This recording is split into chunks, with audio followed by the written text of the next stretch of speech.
একজন ভাই প্রশ্ন করেছেন যে অমুসলিমদের উপর জুলুম করলে কিয়ামতের বিচার হবে কিনা। খুবই গুরুত্বপূর্ণ একটি বিষয়। অমুসলিমদের উপরে জুলুম করলে এর বিচার হবে কিনা? অবশ্যই এর বিচার হবে।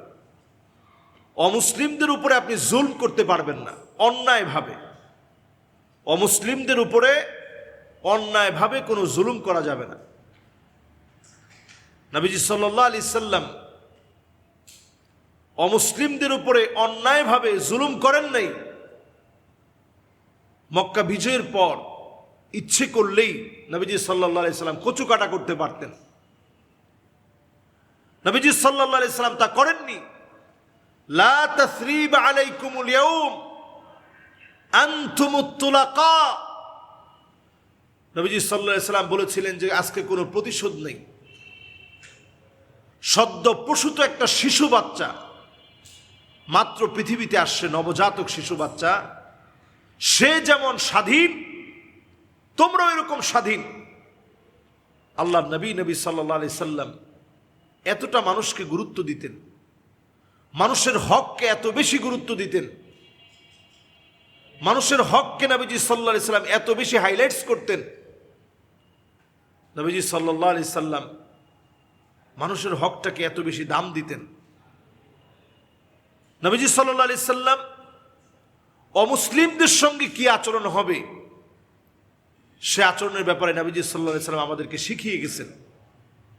এই জন্য আমরা আমাদের দায়িত্বে অমুসলিমদের ঘর বাড়ি, তাদের উপাসনালয়, এমনকি তাদের জান মাল নিরাপত্তার দায়িত্ব আমাদেরকে দিতে হবে। প্রত্যেক আলেম এখন এই বিষয়ে কথা বলা উচিত। এটা আলেমদের দায়িত্ব। কোনোভাবে যেন অমুসলিমদের উপরে, সংখ্যালঘুদের উপরে কোনো আঘাত যেন না আসে। আমাদের বাংলাদেশের গর্ব ডক্টর আফম খালেদ সাহেব এখন যেই তো ধর্ম বিষয়ক দায়িত্বটা তিনি পালন করছেন, তিনি এখন একটা হটলাইন চালু করবে, যে হটলাইনে কোনো হিন্দু যদি কোথাও মনে করছে যে আমি ক্ষতির মধ্যে পড়ে গেছি, অথবা আমাকে কেউ আঘাত করছে, অথবা আমার ঘরবাড়ি পুড়ে দিচ্ছে, তাহলে ওই হটলাইনে সে যোগাযোগ করবে এবং এই যোগাযোগের মধ্য দিয়ে তাকে নিরাপত্তা দেওয়ার চেষ্টা করবে সেনাবাহিনী। এটা যদি আমি মুসলিম হিসাবে দায়িত্ব নিয়ে নিই যে আমি কারো ঘরবাড়ি পুড়ব না, কারো উপরে জুলুম করব না, এটা মুসলমানের চরিত্র না। মুসলমানরা যেখানে বিজয়ী গিয়েছে, আপনি সালাউদ্দিন আইয়ুবীর জীবনী পড়ে দেখেন,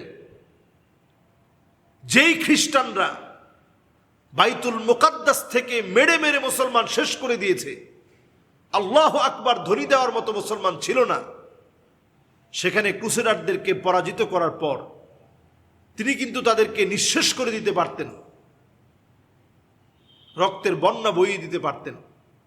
মুসলমান তা করেননি। মুসলিম জায়গায় জায়গায় বিজয়ী হওয়ার পরে মুসলমানের উদারতা দেখে মুসলমানদের সংখ্যা বেড়েছে। আজকে আমরা আমাদের বিজয়ের পরে আমরা যেন আদর্শ দেখাতে পারি, মহব্বত দিয়ে যেন আমরা মানুষের হৃদয়কে জয় করতে পারি, এটা আমাদের কাজ করতে হবে। খেয়াল রাখতে হবে, প্রতিশোধ নেওয়া, প্রতিশোধ পরায়ণ হওয়া, এটা সবসময় বিপদ ডেকে আনে। অনেক সময় প্রতিশোধ নেওয়া, প্রতিশোধ পরায়ণ হওয়া, এটা বিপদ ডেকে আনে। এই জন্য আমরা বড় মন নিয়ে কাজ করার চেষ্টা করি। আমাদের দেশে হিন্দু, খ্রিস্টান, বৌদ্ধ যারা আছে, তাদের উপাসনালয়গুলো আমরা আমাদের দায়িত্বে পাহারা দিই। তবে হ্যাঁ, একটি বিষয় খেয়াল রাখতে হবে, আমরা যেন কোনোভাবেই আমাদের ইসলামকে ভুলে না যাই।